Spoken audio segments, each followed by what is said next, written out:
The morning air on Terran 7 tasted like metal and dust. Jinho stood in the long line of soldiers, waiting his turn at the armory. Above him, the base's artificial lights hummed, casting everything in a cold, white glow. Soldiers from dozens of different worlds moved around him, their forms strange and varied.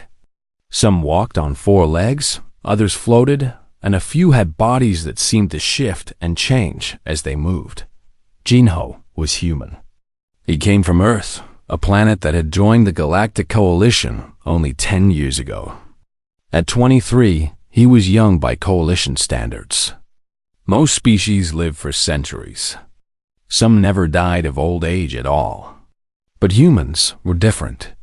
They lived fast, learned fast, and died young compared to the rest of the galaxy. The line moved forward. Jinho watched as a massive Krelian soldier ahead of him received his armor.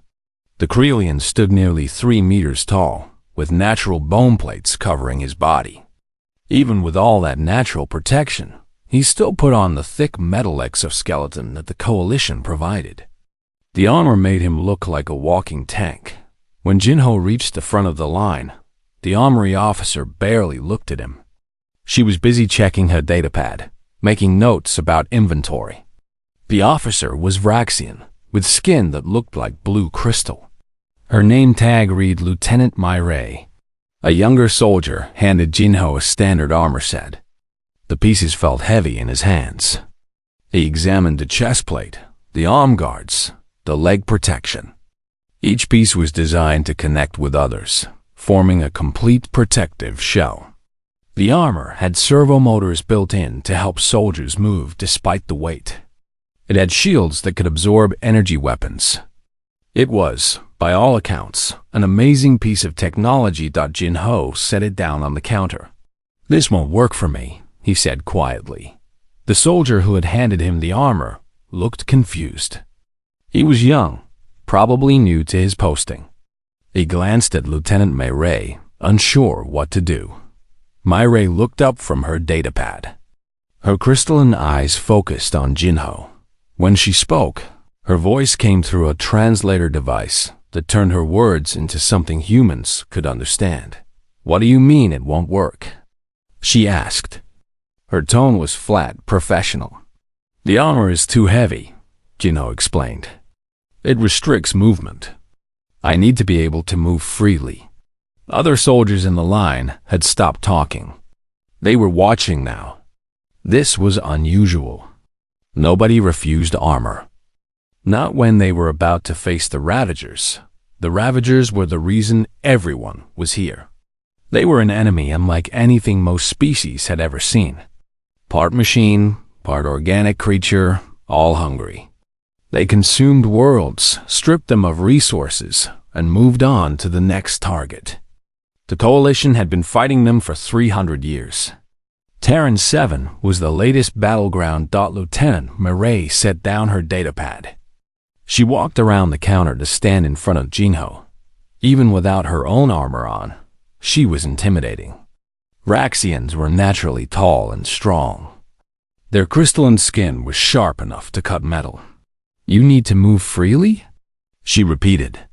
Then she laughed. It was not a kind laugh. It was the sound someone makes when they hear something absurd. Other soldiers nearby started laughing too. The sound echoed through the armory. "Tell me, human," Myray said, loud enough for everyone to hear. "Do you plan to fight the Ravagers with your soft skin alone?" Jinho felt his face grow warm. He knew he was being mocked, but he kept his voice steady. "Humans evolved as endurance hunters. We need mobility more than protection." Myray laughed harder. She gestured to the other soldiers. "Did you hear that? Endurance hunters." She turned back to Jinho. "This is war, not a hunt on your primitive homeworld. The Ravagers will tear you apart in seconds without armor." A Krelian soldier in line called out. "Maybe the human thinks he can outrun plasma bolts." More laughter. Jinho noticed some of his fellow humans in the line looking uncomfortable. Corporal Hyunwoo, who had served 2 years longer than Jinho, shook his head slightly, as if to say, Just take the armor." Private Yunji, another human, looked worried. She had already put on her armor. It made her look bulky and slow, but she wore it anyway. Lieutenant Myray crossed her arms. Her crystalline skin reflected the lights, making her look even more intimidating. "Your species has been in the Coalition for barely a decade. We have fought the Ravagers for centuries. Thousands of battles. Millions of deaths. And you think you know better than warriors who have been fighting since before your great-grandparents were born?" The armory had gone completely silent now. Even the soldiers who had been working stopped to watch. Commander Dalver, a high-ranking Krelian officer, stood in the doorway of her office, observing. Jinho met Murray's eyes. He did not look away. He did not argue. He simply said, "Respectfully, Lieutenant, I'll take my chances." "Your chances?" Myray stepped closer. She towered over him. "You have no chances without armor. The first Ravager you meet will cut you in half. Your soft human body will bleed out on the rocks, and we will have to waste resources recovering your corpse." Jinho said nothing. He reached past the armor on the counter and picked up the basic gear instead. A light rifle, standard issue for humans. Ammunition pouches. A water container. Medical supplies. He checked each item carefully, then slung them over his shoulder. "What are you doing?" Myray demanded. "Taking what I need," Jinho replied. He turned away from the counter and started walking toward the barracks. "Running away already?" Myray called after him. Her voice was sharp with contempt. "Wise choice, little human. Perhaps you'll live longer if you hide in the rear lines where you belong." Some soldiers laughed again. Others remained quiet, watching the human walk away with no armor, no protection, nothing but basic gear and confidence. Hien Wu caught up with Jinho outside the armory. "Are you crazy?" he asked quietly. "She's right. You need armor." Jinho kept walking. "The armor is designed for species that don't move like we do. It will get me killed faster than going without it." "You don't know that." "I do," Jinho said. He stopped and looked at his fellow soldier. "Trust me. I've studied the reports. I know what I'm doing." Hienwu wanted to argue more, but something in Jinho's eyes stopped him. There was certainty there. Calm determination. So Hienwu just shook his head and went to find his own gear. Inside the armory, Commander Dalver watched through her office window as the human disappeared into the barracks. She had seen many species come and go in her long military career. But humans were still new, still unpredictable. "That one will be dead by tomorrow," Lieutenant Myray said, returning to her datapad. Commander Dalver did not respond. She had learned long ago that making predictions about humans was difficult. They were weak by galactic standards. Their bodies were fragile. Their lifespans were short. But they kept surprising everyone. She would wait and see what this particular human would do when the Ravagers arrived. The battle would begin at dawn. Then, they would all learn whether the unarmored soldier was brave or simply foolish. The Ravagers came with the sunrise. Jinho saw them first as a dark line on the horizon, moving across the rocky plains of Terran 7.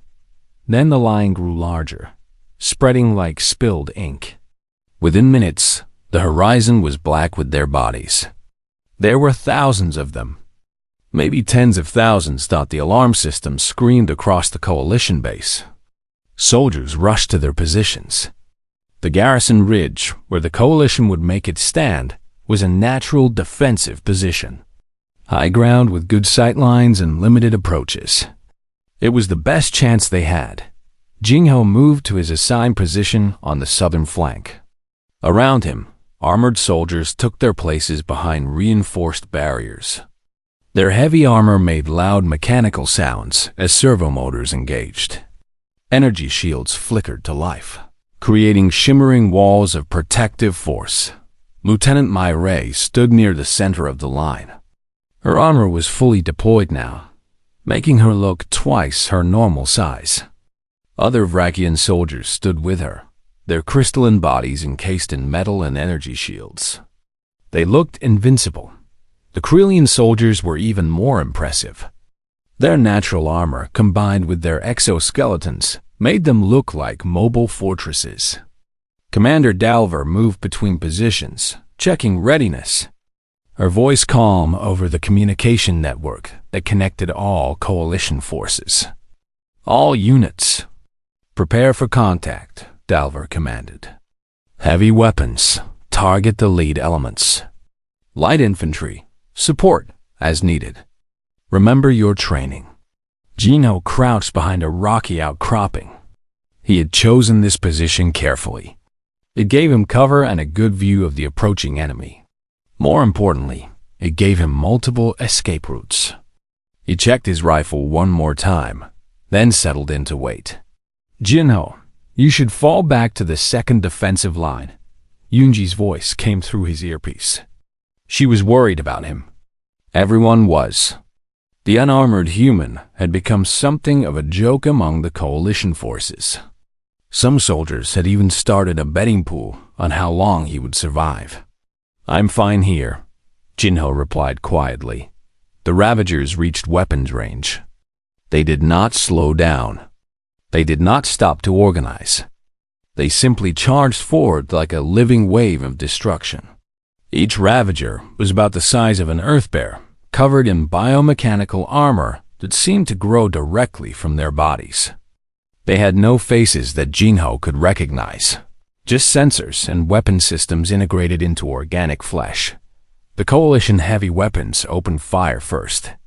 Massive cannons that required servo-assisted strength to operate. The sounds were deafening. Explosions lit up the battlefield as shells found their targets. Ravagers died by the dozens, their bodies torn apart by concentrated firepower, but more kept coming. For every Ravager destroyed, 3 more took its place. They flowed around the fallen like water around rocks, never stopping, never hesitating. Energy weapons joined the cannon fire. Beams of concentrated light cut through Ravager formations. Plasma bolts exploded among their ranks. The coalition soldiers were fighting perfectly, executing their defensive strategy exactly as trained, and the Ravagers were learning. Jinho watched carefully. He had studied every report about Ravager behavior he could find. They were not mindless. They adapted quickly to enemy tactics. He saw it happening now. The Ravagers began focusing their attacks on the heaviest armored soldiers.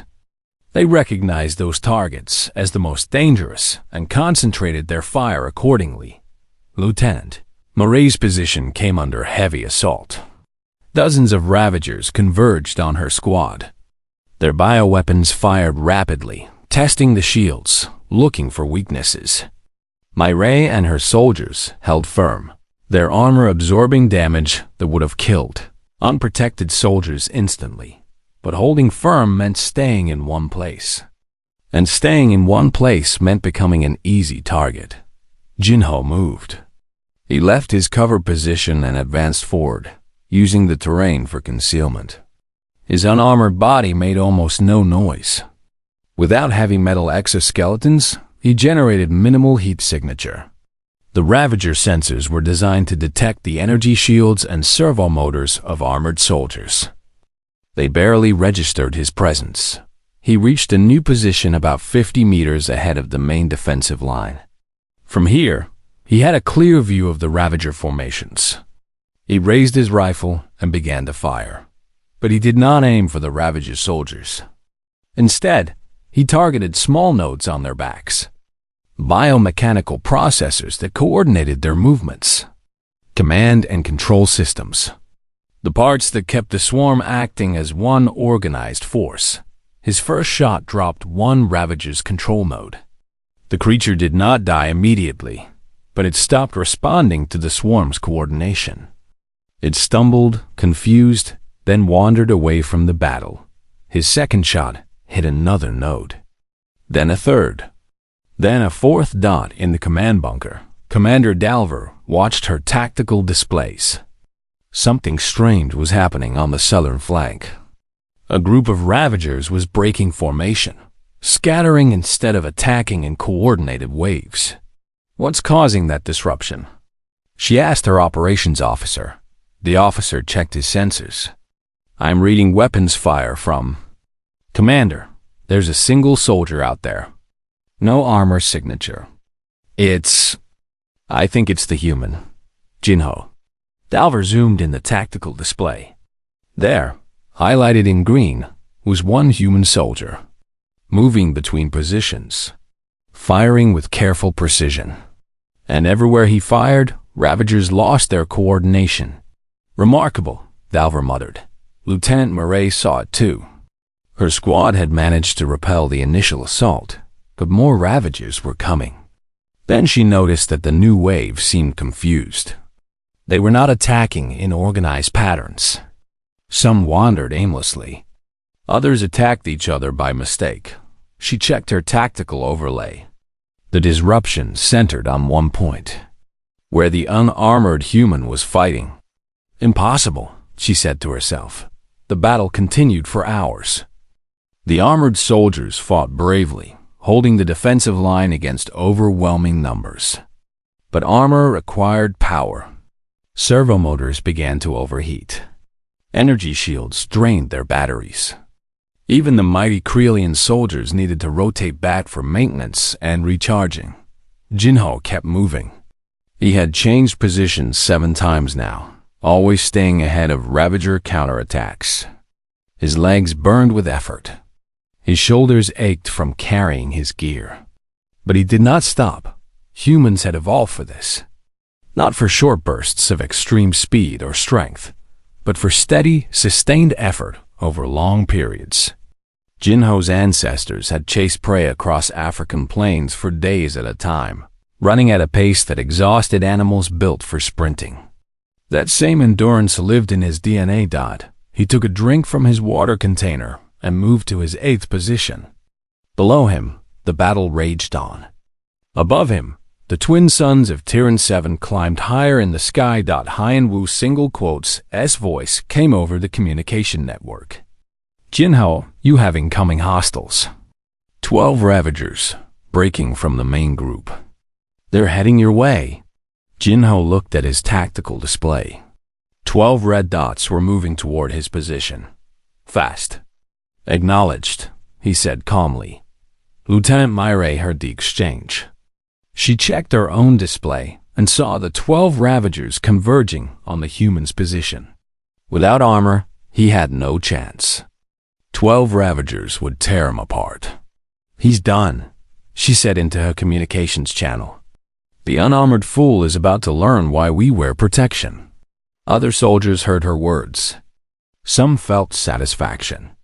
Others felt regret.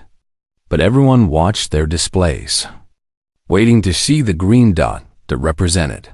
Jinho disappeared as the Ravagers reached him. The green dot started moving, fast, but not toward the safety of coalition lines. He was running parallel to the ridge, leading the Ravagers away from the defensive positions. What is he doing? Someone asked. Commander Dalver watched intently.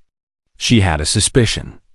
A crazy, impossible suspicion about what the human planned to do.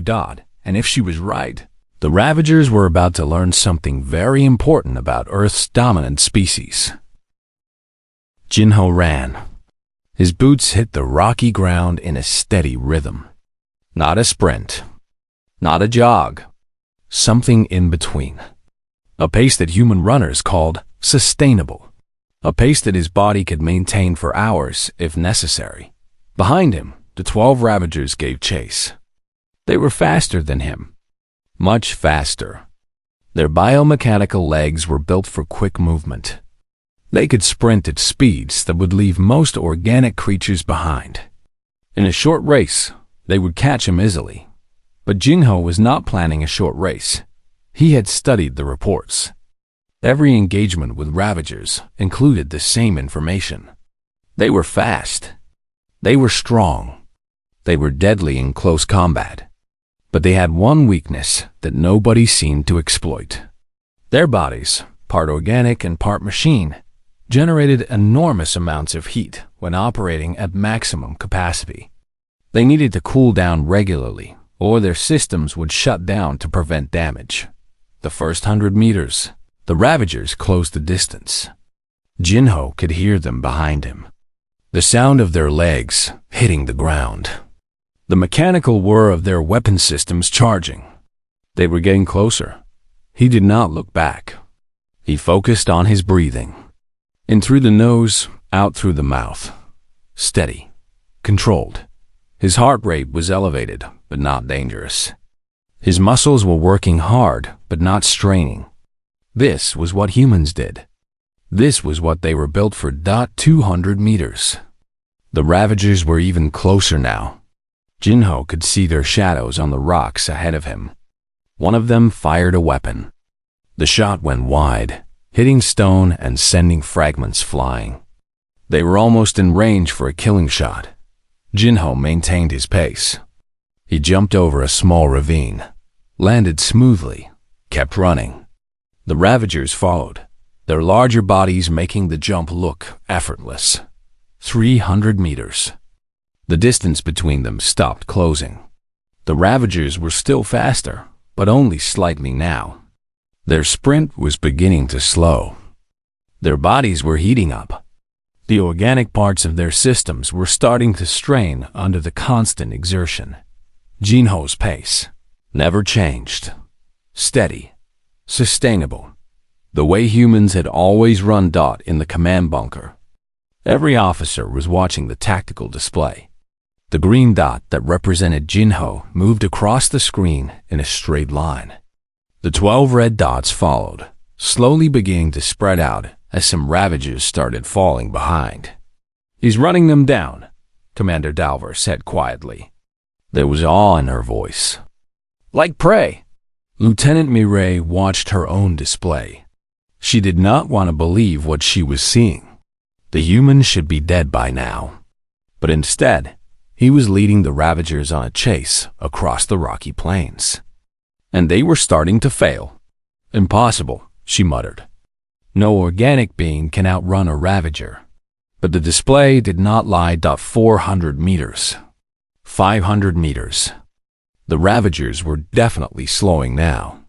Half of them had fallen significantly behind. Their systems were overheating. Warning signals were firing in their biomechanical brains, telling them to stop, to rest, to let their bodies cool down. But they were Ravagers. They did not stop. Their programming drove them forward. Kill the target. Complete the mission. Stopping meant failure. So they kept running. And their bodies kept heating up. Jinho felt the burn in his own legs now. His muscles were on fire. His lungs worked hard to pull in enough oxygen. Sweat poured down his face. But this was familiar. Every human had felt this at some point. The moment in a long run when the body wants to quit.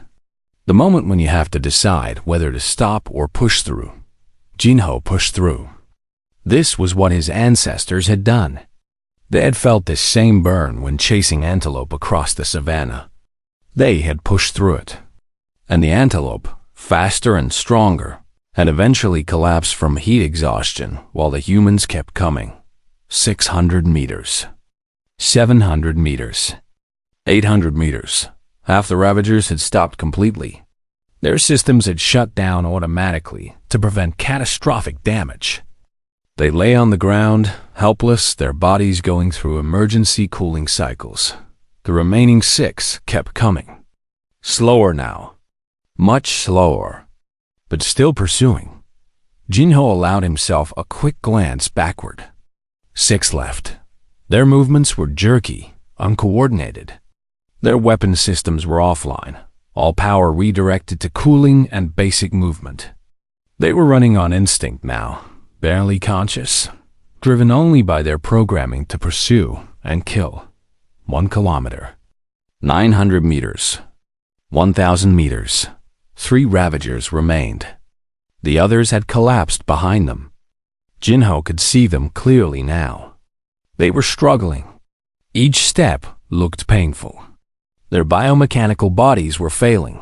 Jinho stopped running. He turned around to face them. He raised his rifle and took careful aim. The first Ravager was 50 meters away when it collapsed. Its systems finally gave out completely. It hit the ground hard and did not move. The second Ravager made it to 30 meters before falling. Its legs simply stopped working. It tried to crawl forward, but even that was too much. It powered down. The third Ravager reached 20 meters. It was the strongest of the group. It had pushed its body past every safety limit, every warning signal, every shutdown command. It took one more step toward the human who had led it on this deadly chase. Then it fell. Jinho walked forward carefully. He checked each Ravager to confirm they were no longer threats. Most were in emergency shutdown mode. A few had suffered permanent damage from overheating. He used his rifle to finish those that might still recover. 12 Ravagers, all dead or disabled. And he had only fired his weapon 3 times. He activated his communication device. Hyangwoo, this is Jinho. Threat neutralized. Returning to defensive positions. There was a long silence. Then Hyunwoo's voice came through, filled with disbelief. You killed all 12? Most of them killed themselves, Jinho replied. He started walking back toward the coalition lines. His legs felt like rubber. His entire body ached. But he was alive. I just gave them the opportunity. In the command bunker, Commander Dalver sat back in her chair. She had been a soldier for over 2 centuries. She had fought in hundreds of battles. She had seen tactics and strategies that most species never dreamed of. But she had never seen this. Persistence hunting, she said softly. They actually use persistence hunting in combat. Her operations officer looked confused. Commander? Humans, Dalver explained. They evolved as endurance predators. They would chase prey until the prey died of exhaustion. I read about it in the reports when Earth joined the coalition. I thought it was just historical data, irrelevant to modern warfare. She gestured to the tactical display. I was wrong.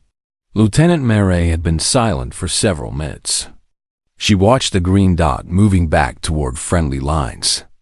Around it were 12 red dots that no longer moved. 12 Ravagers defeated by 1 unarmored human. She thought about the armory, about her laughter, about calling him a coward and a fool. I need to speak with him, she said quietly. Later, Commander Dalver replied. The battle isn't over. But Lieutenant, I think we need to reconsider our tactics. If 1 human can do this, what could a squad do? A platoon? Below them, on the battlefield, Jinho climbed back up to the garrison ridge. Other soldiers stared at him as he passed. Some with respect, some with confusion, all with a new understanding that the unarmored human was not weak. He was something else entirely, something dangerous. Unji met him at his previous position. That was insane, she said. You could have died. So could anyone, Jinho replied. He took a long drink from his water container and sat down heavily. But I knew what I was doing. The reports all said the same thing. Ravagers overheat during sustained combat. I just made them sustain it longer than their bodies could handle. Still insane, Yunji said. But she was smiling. The battle continued around them. More Ravagers came. More died. But now, across the coalition line, soldiers were talking, discussing what they had seen, wondering if this new tactic could be used more widely. The human who walked away unarmored had just changed how the Galactic Coalition fought wars. He just did not know it yet. The news spread through coalition lines faster than any official communication could travel.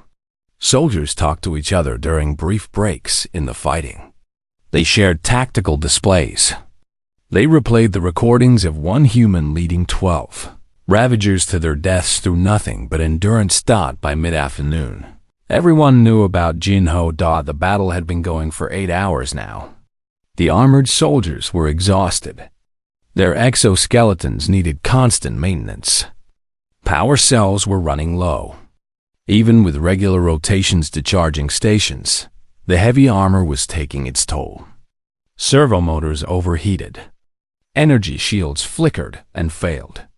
Soldiers moved slower, reacted slower, fought slower, but Jinho kept moving. He had returned to active combat after only a short rest. His body was tired, yes, but it was still functional. He did not need to recharge power cells. He did not need to wait for servomotors to cool down. He just needed water and food and a few minutes to catch his breath. And then he was back out there, doing what humans did best. Moving, hunting, surviving. More Ravagers noticed him. His lack of armor made him register as a weak target on their tactical systems. Easy prey, so they came after him. Small groups breaking off from the main assault to chase down the unarmored human. And Jinho led them away. Every single time, he had developed a pattern now. When Ravagers came for him, he would run perpendicular to their approach. Not directly away, which would let them catch him eventually, but at an angle that forced them to chase. He would maintain his steady pace for 1 or 2 kilometers, then circle back toward coalition lines, leaving exhausted or dead Ravagers behind him. In 3 hours, he had eliminated 47 Ravagers, only 18 by actually shooting them. The rest had died chasing him. Commander Dalver called an emergency tactical meeting. Through holographic communications, she addressed her senior officers. "What we're seeing here is a fundamental shift in engagement doctrine," she said. Her image flickered slightly as battlefield interference disrupted the signal. Human endurance is not just a curiosity. It's a weapon. The Ravager's tactical programming recognizes heavy armor as dangerous. It prioritizes those targets. But light or unarmored targets trigger pursuit behavior. Lieutenant Myray was present at the meeting. Her armor showed damage from the day's fighting. Scorch marks and dents covered the surface. "Commander, are you suggesting we remove armor from our soldiers? That seems like suicide." "Not for most species," Dalver agreed. Vraxians, Krelians, and others cannot maintain sustained running like humans can. Our biology is different. But for the humans, she brought up tactical displays showing Jinho's movements. For them, armor might actually be more dangerous than going without it. One of the Krelian officers spoke up.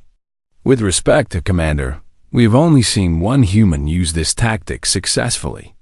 That hardly constitutes a reliable strategy." "Agreed," Dalver said. "Which is why I want to ask for volunteers. Any human soldiers who feel capable of sustained running should report to Tactical Command. We will organize harassment teams. Small, fast-moving units that can draw Ravagers away from our main defensive positions." The meeting ended. Dalver sent out the call for volunteers. Hyunwoo heard it. He stood at his charging station, waiting for his armor's power cells to refill. Around him, other human soldiers were having the same thought. They looked at each other. They looked at their armor. "I can do it," Hyunwoo said to himself. Then louder, to the soldiers nearby, "I can do what Jinho did. I've run marathons back on Earth. I can maintain pace for hours." Yoonji was next. "I'm in," she said. She had been watching Jinho all day, watching him succeed where everyone said he would fail. "If he can do it, so can I." Private Do-hyun removed his helmet. He was older than most of the human soldiers, 35 years old. But he had been a long-distance runner before joining the military. "Count me in." Specialist Ji-won stepped forward. She was small, even by human standards. But she had grown up in the mountains of Earth, running trails at high altitude. "I volunteer." One by one, human soldiers made their choice. Not all of them. Some knew their bodies were not built for endurance running. Some had injuries or conditions that made sustained exertion dangerous. But out of the 60 human soldiers at Garrison Ridge, 23 volunteered. They reported to Tactical Command and began removing their armor. Lieutenant Murray watched them. She wanted to object, to tell them they were making a mistake. But she had seen the tactical displays. She had seen one human do the impossible. Maybe 23 could do even more. "I request permission to join them," she said suddenly. Commander Dalver looked at her. "You're not human, Lieutenant. Your physiology cannot maintain their pace." "I know," Murray said. "But I can try. I can push my body to its limits. And even if I fail, even if I can only run for a short distance before my systems overheat, that's still more Ravagers drawn away from our lines." Dalver considered this. Then she shook her head. "Denied. Braxian biology will shut down after sustained exertion. You would die before completing even one chase. I need you alive, Lieutenant. Your armor makes you one of our most effective defensive fighters." Murray wanted to argue, but she knew the commander was right. Braxians were sprinters, not distance runners. Her body would fail. She watched as the human volunteers gathered. Jinho was with them, explaining his tactics, showing them on tactical displays where to lead the Ravagers, how to pace themselves, when to stop and engage. "Remember," Jinho said, "you're not running away. You're leading them away. There's a difference. You're the predator here, not them. They just don't know it yet." The volunteers nodded. Some looked nervous. Others looked excited. All of them looked determined. They moved out to positions along the defensive line. Not together, but spread out. Each one took responsibility for a section of the ridge. And they waited. The Ravagers came again. A fresh wave of attackers, sensing that the coalition defenses were weakening. They charged forward, expecting the same armored resistance they had faced all day. Instead, they found unarmored humans. Weak targets. Easy kills. The Ravagers' tactical programming triggered. Priority targets shifted. Chase down the vulnerable. Kill the weak. 23 humans started running. And 23 groups of Ravagers broke from their formations to pursue. From the command bunker, Commander Dalver watched in amazement. All across the battlefield, red dots were being drawn away from the main assault. The Ravager forces were fragmenting, breaking apart, losing their coordination. "It's working," she said softly. "By the ancestors, it's actually working." The armored soldiers on the defensive line found themselves facing fewer enemies. The constant pressure eased. They could hold their positions more easily. Some even advanced, pushing back against the weakened Ravager assault. And out on the plains, 23 humans ran. Their legs burned. Their lungs gasped. Their bodies screamed for rest. But they kept running. Because this was what humans did. This was their gift. Not strength. Not speed. Just a stubborn, relentless ability to keep going when everything else had stopped. Ravagers died. Not in ones or twos, but in dozens. Hundreds. They died chasing prey that would not stop, could not be caught, refused to give up. Lieutenant Murray stood at her position, watching her tactical display. She saw the green dots moving across the screen. Leading, hunting, succeeding. She thought about the armory again. About her laughter. About calling Jinho weak. "I was wrong," she said aloud. Completely, totally wrong. A nearby soldier heard her. "Lieutenant?" "Nothing," Murray replied. "Just learning something new about humans." The battle was far from over. But for the first time since the Ravagers had attacked, Commander Dalver felt something she had not felt in decades of fighting this enemy. She felt hope. Hope that maybe, just maybe, These strange humans from their young world had found a way to turn the tide. Not through superior technology, not through heavier armor, but through the simple, ancient tactic of running until your enemy could run no more. The sun was setting on Terran 7. Tomorrow would bring another day of fighting. But tonight, the coalition forces had proven something important. Sometimes the oldest weapons are still the best ones. The siege of Garrison Ridge lasted 3 days. 3 days of constant fighting. 3 days of the Ravagers throwing themselves against coalition defenses. And 3 days of humans doing what they did best, running. By the morning of the 4th day, the Ravagers withdrew. It was unprecedented. They had never retreated before. They fought until they won or until they were completely destroyed. But here, on Terran 7, they chose to pull back. To regroup. To reconsider. The coalition forces had won. The casualty reports came in slowly. 57 coalition soldiers had died. Hundreds more were injured. But compared to previous battles against the Ravagers, where casualties often reached into the thousands, it was a miracle. The human contingent reported 0 deaths. 23 volunteers had run for 3 days straight, with brief rest periods. Their bodies were battered. Their feet were covered in blisters.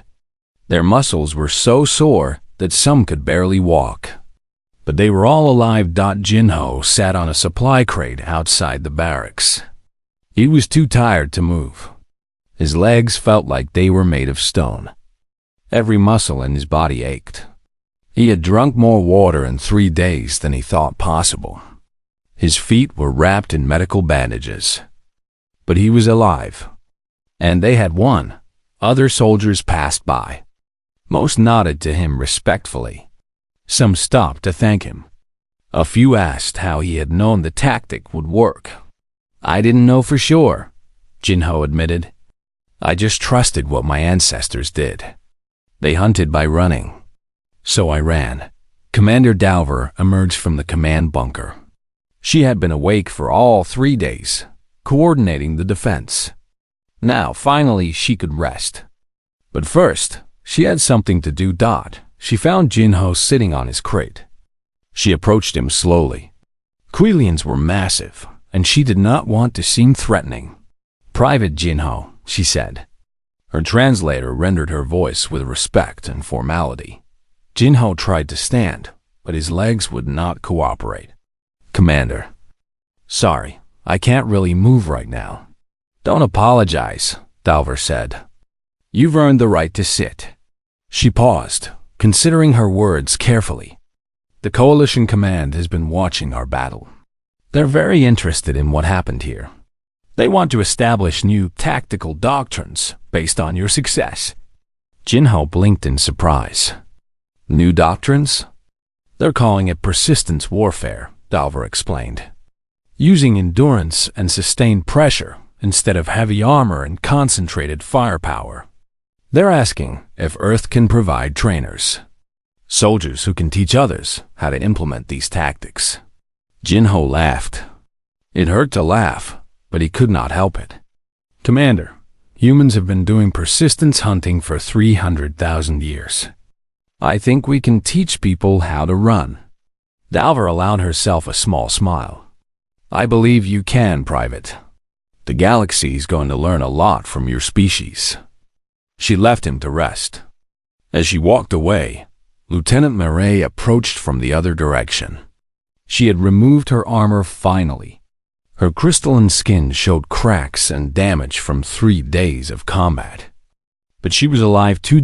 She stopped a few meters from Jinho. For a long moment, she said nothing. Just looked at him. "Lieutenant," Jinho said. He still could not stand. "Private Jinho," Murray replied. Then, slowly, she continued. "I was wrong about you. In the armory, I laughed at you. I called you weak. I said you would die." She paused. "I apologize." In Vraxian culture, apologies were complex affairs. They involved rituals and ceremonies. But Murray had served with humans long enough to know they preferred simple honesty. You weren't entirely wrong, Jinho said. Armor is important. For most species, it's essential. But for humans, he gestured to his bandaged feet, his exhausted body. We evolved differently. We're not the strongest. We're not the fastest. We're just stubborn. Stubbornly effective, Myray corrected. She stepped closer. May I sit? Jinho nodded. Myray sat down on another supply crate nearby. They sat in silence for a moment. Two soldiers from different worlds, both exhausted, both grateful to be alive. In the armory, Myray said finally, "You walked away. I thought you were a coward, but you were doing something braver. You were trusting yourself over everyone else's advice." It was scary, Jinho admitted. Everyone was laughing. Even some of the other humans thought I was crazy, but I had read the reports. I had studied Ravager behavior, and I knew my own body. I knew what it could do. You proved everyone wrong, Myray said. Not everyone, Jinho replied. Commander Dalver seemed like she was waiting to see what would happen. She didn't laugh.